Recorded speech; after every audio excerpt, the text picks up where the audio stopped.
So yes, my people, 7 minutes later.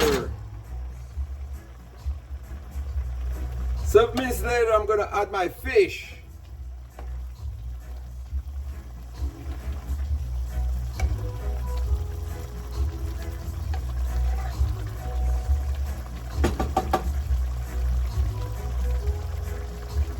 This is Barracuda. Barracuda in coconut milk.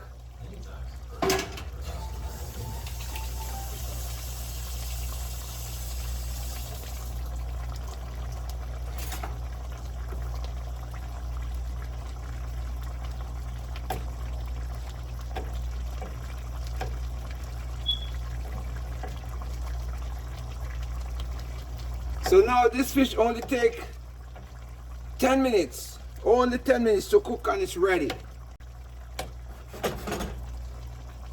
Everything is already here, seasoning and everything is already in there, so I'm leaving it for 10 minutes and then it's ready.